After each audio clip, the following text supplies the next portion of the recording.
What? Yeah. Welcome to episode 9 of The Missing Piece. And thank you so much, Julia and Anthony, for being on. It's a pleasure to have you guys on. And I mean, how much fun can we have today? It's been a year that I haven't met you guys. I mean, it's crazy. Last year, about July, you were in India. And No. Sad. Yeah. We miss you guys. I know. And I mean, I think that was a turning point in my life, because I, for the first time, saw you guys in person, and sort of saw you as a couple and how you did Access together. Is there a lag from my end? Can you guys hear me? No, you're great. It's perfect.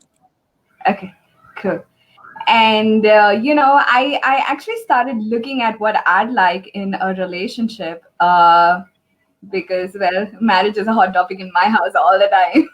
So, and it was lovely to see how you guys spoke about it together, and you weren't really sort of fantasizing like having the ideal relationship of how it should be. So how did you guys get to this point? Like, what was it like before you guys met each other, or how was it? Yeah. Well, a lot of facilitation from Gary Dose, the founder of Access Consciousness. That's for one. To be honest with you, because both Julia and I functioned from a lot of utopian ideals and fantasy when it came to relationships, and I'm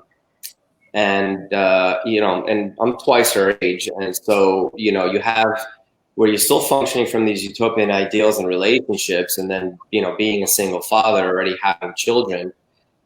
Things are sort of like in a groove. And then, when Julia came along, it's like my point of view was like, oh, all you have to do is just jump on the moving ship.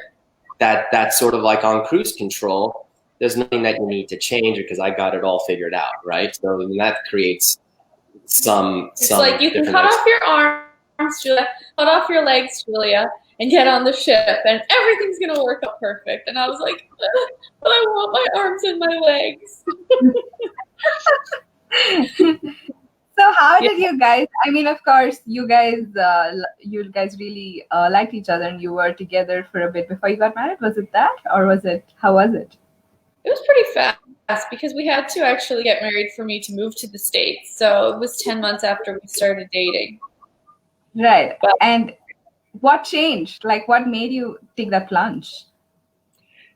Asking questions, it's like, is, being in my life, making my life and the children's life 10 times greater? And do we, being in her life, make her lives 10 times greater? And none of it really made any sense, to be honest with you.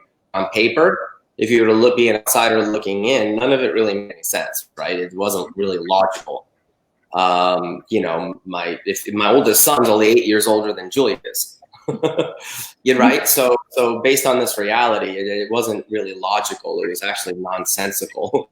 But when you looked at when you tried not to look at it from that perspective and look at the energy and the contribution that it was and is, then it made sense from a sort of like a nonsensical point of view. And we knew that any kinks that we had, I mean, I had many things that I've had to work really hard to change, because I just was really mean and thought that's the way that a woman was supposed to be in a relationship. And so really having to get vulnerable, I'll speak on my side, I had to get really vulnerable with myself and realize where I had some major judgments and major points of view, and wasn't the nice girl that I thought I was. I was actually way meaner, and subtly mean, secretly mean, sneakily mean, and I got away with it with almost everybody.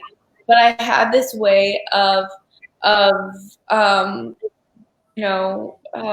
hurting him, and I really had to. It went on for years, and I really had to get present with it and look at it very vulnerably. And it was probably the single most difficult thing I've had to look at in Access, just about myself. But it gave me so much freedom, and things, when something's just sort of off, and you don't know why it's off, and it should be better, and it should be greater, but it's just with money. It's just not or with a relationship or with your family. It's just, there's something that kind of makes you go, eh. And it's like, yeah, that's where, there are things about yourself that you're not willing to recognize, in all different ways, not just my situation, but all kinds of things. So it's really being vulnerable and realizing where, no, that was like maybe not my best choice. I was kind of cruel there. So learning how to change that. So thank goodness for access, and thank goodness for the book Divorceless Relationship and the book Utopian Ideals, because I don't think I could have made it through without those books. Those books were everything to me, and I read them many times. Yeah, and the Gentleman's Club too.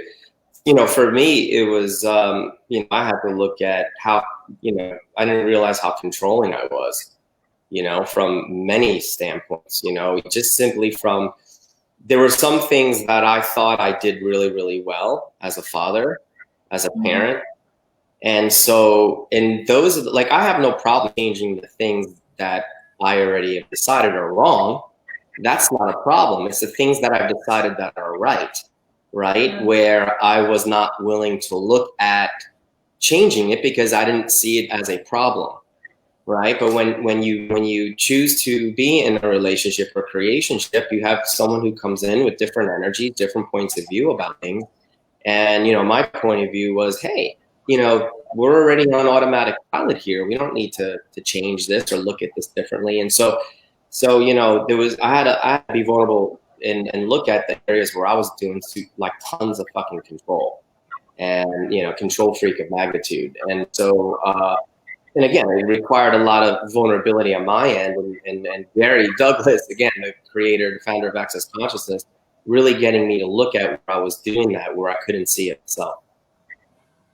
Yeah, I mean, it's so cool that you guys say this, right? Because if you look at it from a different, from a third person's perspective, you guys look perfect. That couldn't be anything possibly, you have to work, towards. I mean, you guys both are doing Access, and it's so cool to know that you both put in the work to actually make the relationship work. It doesn't happen it doesn't. It has nothing to do with the age difference. It has nothing to do with anything, because this is all relationships. Yeah. All relationships have their issues. Okay, I don't care who the hell you are. They all have their issues. And when you're functioning from right and wrong and these utopian ideals, you always have to be in a constant state of judgment of each other, because you're either fitting those ideals or you're not. And so if you have these ideals out here, right, then you always have to see if every choice they make, every choice you make, is congruent with this utopian ideal that's not even real, right? So there's always this constant state of judgment all the time of yourself and of the other person, and then it starts to create separation over time. Yeah, one of the things that I've learned is you have to have a relationship with somebody who's willing to change as much as you're willing to change. That's like the number. Like if somebody was saying, Julia, what would you do to create a relationship? That would be my number one question, is this person as willing to change as I am? Because if they're not, it's not worth it. It's not going to work. You're not going to be able to become more of you. It's not actually going to be a creative element in your life. It's going to be a lagging weight. And because Anthony and I are both willing to change, it's not been easy. I don't think relationship is an easy thing. And I have a friend, and I said to her, she's a very close friend, I said, if you're still coming to Thanksgiving dinner at my house in 15 years and you're single, does that make you a loser? And she was like, yeah, it definitely makes me a loser. And she's like, I didn't realize how much I had decided that if I'm still single in 15 years, I've judged myself as a loser. And so it got her to open up a little bit about her need to always make these bad relationships work. Because it's like, I'm like, if you're like, and that's actually when Anthony stepped into my life, was when I was like, finally, I was like, I've got it going on. If I never have a relationship again. I've got it going on. My life is great. And there was finally, I had let go of this sense of being a loser without a relationship, especially in India. You know, I've been there many times, many close friends, and I know how everybody's dad's down their throat. and it's like, you know, you guys have it way tougher than we do about not having a relationship making you a loser.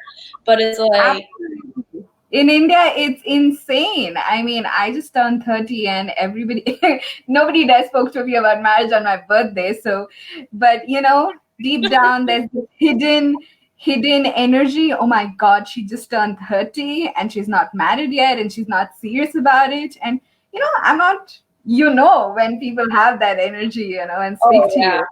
Yeah.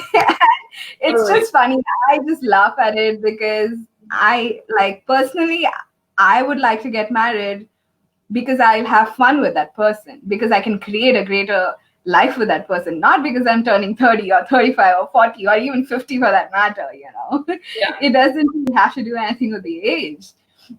Yeah. And, you know, this whole pattern that you guys just spoke about, like tagging yourself as a loser is one. Second thing is, you know, when some things are off, what we very often do is tend to reject the other person and say, okay, this person is not for me. I'm not going to look at it. Or, you know, there's something wrong. It's always about in or out of the relationship.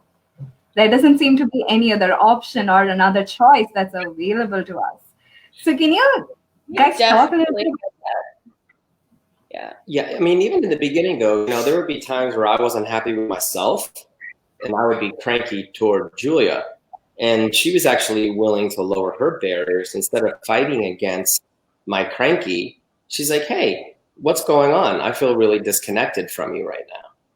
And it was like, and I wanted to be in fight mode, right? I was in fight mode because it was like there were these like potencies within me that I wasn't acknowledging, and I wasn't really creating my life at the left. So I would get frustrated with myself, and I would use that to disconnect to her.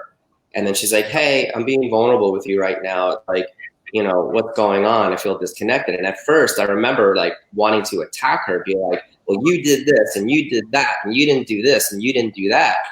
But like her barriers were actually down and there was nothing to attack. And so I'm like, oh, I'm kind of feeling like a loser right now. And she's like, why? And then, you know, I went into whatever my story was. And she's like, well, I don't see it that way. And I was like, oh. And then she's like, you know, and it was really cool because like she was just getting out of the bathtub. And she's like, you want to get naked and sit on the bed and talk about it? And talk about like being like vulnerable. You know what I mean? And that really gets you to like lower your barriers because you're not feeling like that sexy guy. Like, yeah, you know, and you got it going on. It's like you're feeling like a loser. And she's like, she wants me to get naked. I'm feeling like a loser. Like, I don't know. You know, it's like I'm not like very relaxed down there. You know, for a guy, you know, if he's not the most well-endowed guy on planet Earth, if he's not relaxed, you know what I'm saying? But you don't have a penis, so you're gonna know what I'm saying. For all you guys who are listening, you know what I'm saying. If not, like, you know, a shower, you know what I'm saying, or just a grower, but not a shower. So anyway, so it really takes a lot of vulnerability as a man to get on the bed and be like, hey, I'm just kind of feeling like a loser right now. I'm just going to stop you for a minute. You guys are sort of cutting off in between. I can't catch what you're saying, clearly. The Indian god did not let me speak to what I was saying. Hold on a second. Yes.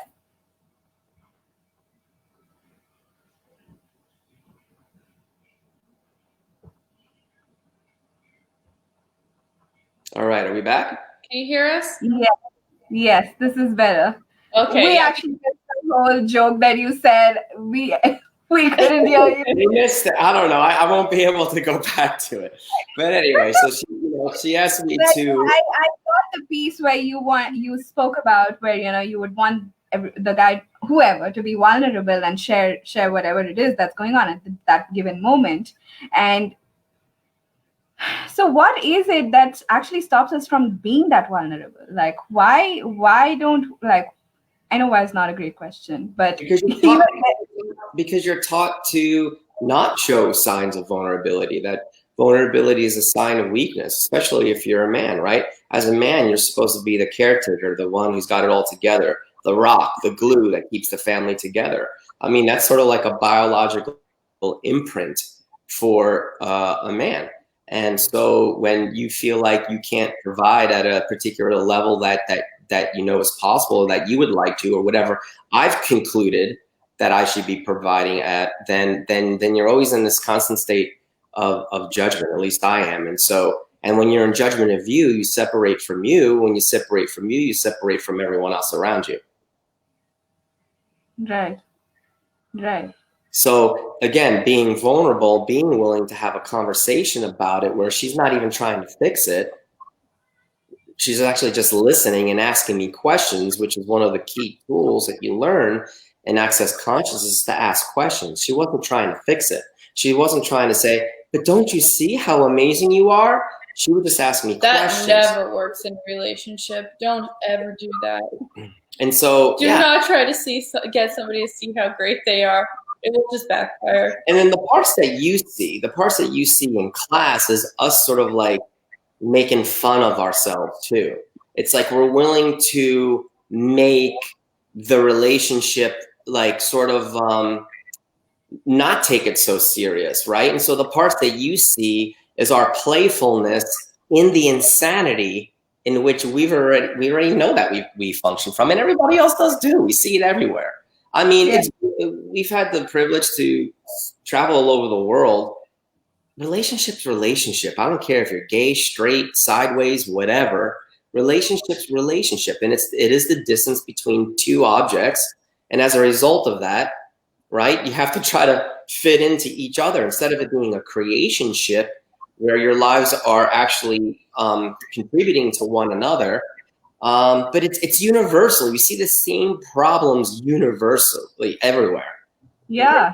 So regardless of what nationality you are, like it's amazing. And so we have fun with it. You see the playfulness of it. But you know, we've had a lot of days of crying and screaming and not talking to each other for a day and a half and bothering Gary with stupid stuff sometimes. I mean, sometimes we would fight about the dumbest things. Right? And it's like, oh God. So yeah. So anyway, you see the playfulness, right? But you know, we do have to work at it. It is a creationship. And we are at a place now where we are having way more ease. And Anthony was so sweet. I don't wash dishes. I hate washing dishes. I'm like a cat. I don't want to get my hands wet. It drives me insane. I'll do it maybe once a week. So Anthony was like, that used to drive him nuts. And this morning he made me a beautiful breakfast and he washed the dishes. And I never thanked you for that. And it was so sweet. And it's just like, you know, we're learning about each other and we're getting to know each other and be an allowance of each other and also come up with creative solutions. Like I wanted the silverware to go on this side and he wanted the silverware to go on this side of the kitchen. So we have two silverware drawers and there's one on each side of the kitchen. Or we have, you know, in America, you don't have domestic staff, but we hired domestic staff so that things would always be clean so that we weren't always fighting about it. And that's not normal. And we had to create extra money. And now it's like the money shows up because it makes our life more ease. So we also, you know, had to learn each other and come up with these creative solutions too. Well, you know, in the Gentleman's Club, Gary talks about, you know, again, if you're not in a relationship and it's something that you would like to have and be in, to really be clear as to what you desire in a mate. And he said, take out a piece of paper, draw a line down the middle, and write down all the things you desire in a mate, right? But also on the other side, write down all the things that you don't like in a mate. Now, nobody's perfect, right? Everyone's gonna have some of the things on the do not want side, right? So I remember calling up, I'm like, what happens if they have like 10 or 15%? And he goes, well, then you got to decide if that's a deal breaker for you. Yeah. And so I had to look at, is it annoying to constantly have to clean up all the time? Yeah. But at the same time, is that a deal breaker? Is my life still better because she's in it? And at the end of the day, if I want space in a tidied place, it's up to me to do it. Right. And then I'll never forget, she wanted to hire staff to do something that, from my point of view, was like, if everybody would just clean their own fucking dishes, you know what I mean? You got to get a new car. The amount of money, you know, right? So, and then Gary called me up. He's like, dude, he's like, you're not asking any questions. You just went straight into conclusion, right? And he's like, you're destroying your financial future by not hiring someone to come in and all that. And again, when you're in a relationship, and we see this everywhere, sometimes it's hard to hear it from each other. It really does take someone from the outside to hear it. And there's this like unwritten universal law that when you are in relationship, whether you're married or in a loving relationship, you never listen to that person. But when someone else comes along and says the same thing that they've been saying to you the whole time, you're like, that's a great idea. And then you look at the other person, you're like, I've been trying to tell you that for 3 years. What the fuck? And that is a universal thing. I've seen it everywhere, especially in classes. When the couple comes to class and you see them getting pissed at each other because I may say something and the one goes, I've been trying to tell you that for the last 3 years. You know, we do it. Everyone does it. It's one of those unwritten universal laws. Like, you don't ever listen to the person you decide to sleep with. It's so funny. It is super funny. So I have a question with respect to the whole list that you spoke about, Anthony. I've heard this. I've heard this over and over again. And because I love the topic of relationship, I keep reading a lot about it too. However, the one is the deal breaker, right? And the second is we're constantly like, so when I'm on these various matrimony sites and, you know, this whole arranged marriage setup, and I'm also doing my little thing on dating apps and stuff like that. So they're getting to know people. You start looking at, okay, so this person probably smoked up, or this person does, you know, he's a little immature and stuff like that. And these are not traits that, I mean, I would certainly not be with somebody who smokes up, because that's not something I'd like. That's not the kind of, you know, that's not where I'd like to go with my life. So certain things don't work for you, but then what, like, where is that line before we get nitpicky about things?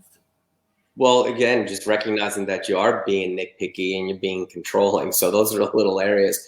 It's like, you know, you're not going to change, for the most part, you're not going to change a leopard spots. You'll never change somebody. All right. You're never going to change a leopard spot. So you have to get over that point of view that they're going to choose different once you're together. All right. And that goes back to what Julia said in the very, very beginning of the conversation. If they're not interested in change as much as you are, if they're not interested in having that certain level of vulnerability, forget it. They're never going to change it. And that's not an easy person to find. You have to truly desire a relationship to find somebody who's going to contribute to your life. And then you just have to decide if those little things that they do that drive you nuts, is that enough of a reason to not choose it? Do they make your life greater in all the other areas that really matter? I mean, does it really matter that, I don't know, that she throws 10 tissue rags that are used on the floor and I step on it on my way to take a leak in the middle of the night? It's kind of gross, but, you know, does she make my life greater and the kids' life greater? And the answer is yeah. You know what I mean? It's like, I think that the thing when it comes to this stuff is like, if there is like a lighter, glowing future when you ask, if I get into a relationship with this person, will it make my life 10 times greater? Can they change as much as me?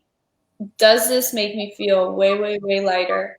You got a lot of criterion, but is it really worth it if they don't match those criterion? And nothing's forever either. Even if you choose it, it doesn't mean you can't unchoose it either. Unless you're in India. Yeah. Yeah. Well, you know, that's the was part thing, or for better or worse. If she was Saudi Arabian, she could get married to him and divorce him 2 weeks later, and nobody batted. Oh, really? She's Indian. Okay.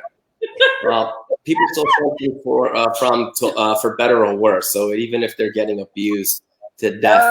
Oh my God. You have no idea the number of marriages I see. Like, yeah, death does us part. Like, it's that and they will create their own death. quicker Yeah. than we wanted to. Or either of them kill each other, or whoever kills each other first. But well, they still stay together till, yeah. Yeah. I wouldn't worry about being nitpicky, Reshma. Yeah, really the wouldn't. nitpicky's not. It's. Be nitpicky. But look at the energy. Cool.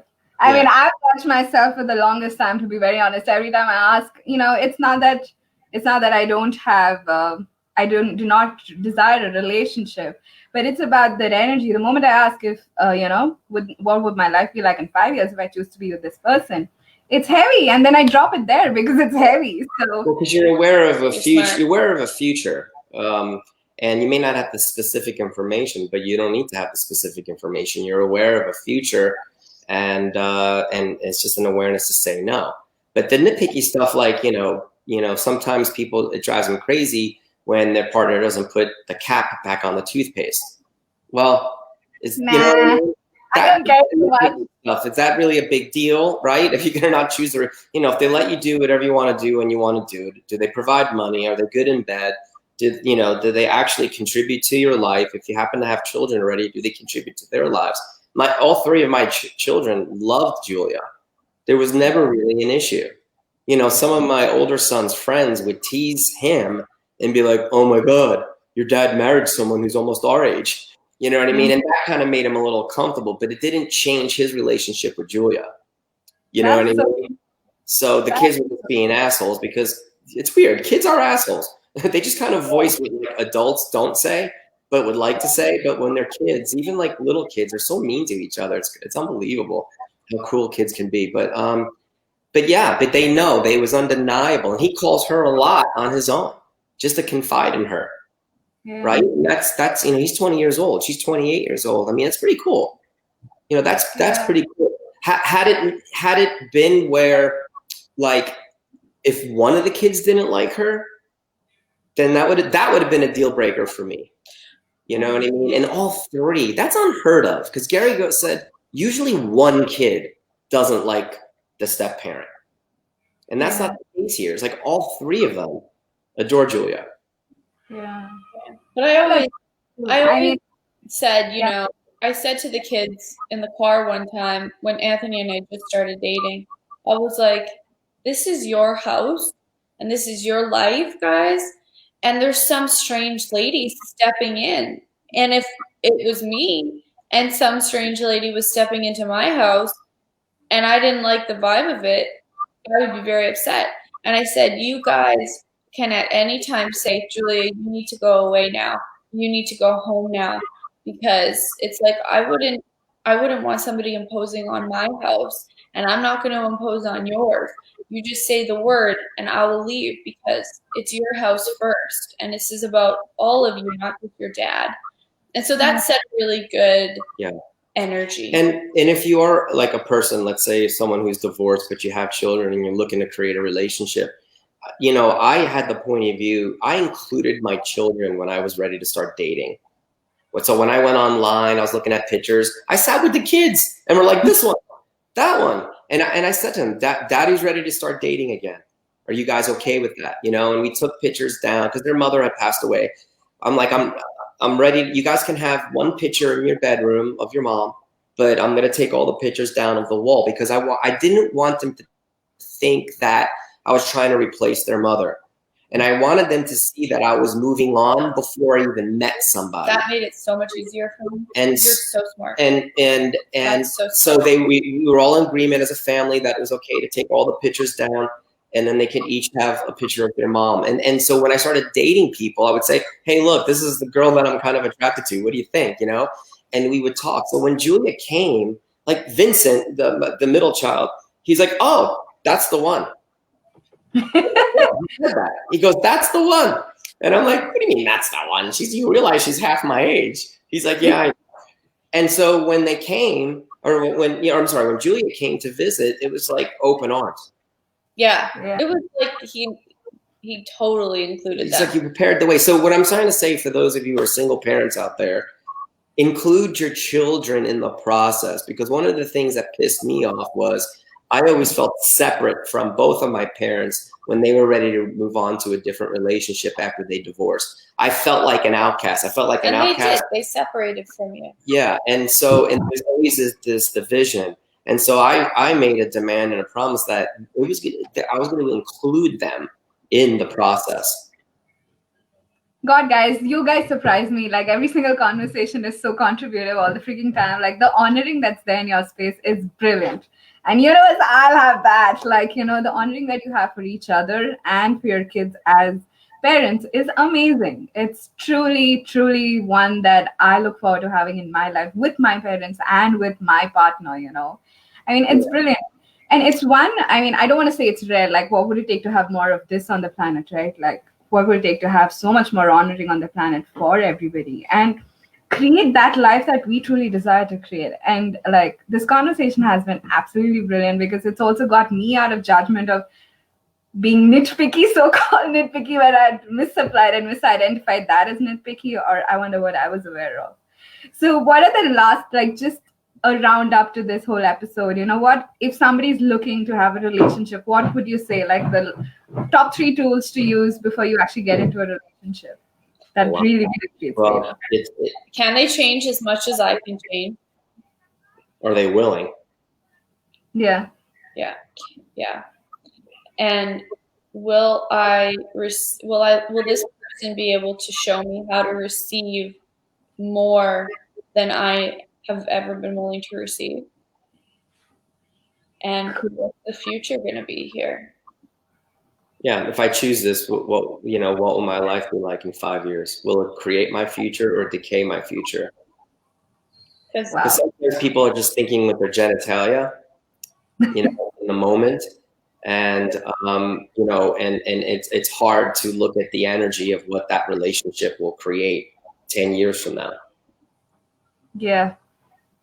So you have to be in the question, and it may not make any logical sense. Like I said, it made no logical sense because of the age difference, the fact that I had the kids and all that, but it got that it would create greater. Yeah. And there's been no issue. It's like my first father-in-law loves and adores Julia. You know what I mean? There's no strife in that world. I mean, it's right. I mean, it's like, my God, I mean, there could have been disasters in so many different areas. But when you're in the question, every time a disaster was about to occur, I figured out what tool I had to use. Yeah. And so no disaster ever occurred. It wasn't because we just got lucky. It's because as soon as disaster was about to hit, I opened a book and figured something out. And letting go of defending the rightnesses of your point of view. I know you asked for 3 things, but it's hard. 3 things. There's probably a list of 5 to 10. Relationship is probably the most difficult thing anybody will ever do in their whole life. Well, yeah. I mean, I don't know anything more difficult. It may be easier for people who are totally unconscious and they like assume like roles. Yeah, if you're happy cutting yourself off, right? You know what I mean? Go for it. It works for people. But she's super conscious. I'm super conscious. She wants to do everything. I want to do everything. And neither of us are comfortable with roles, right? No. I mean, if you want to go back to the 1920s, and if that works for you, great.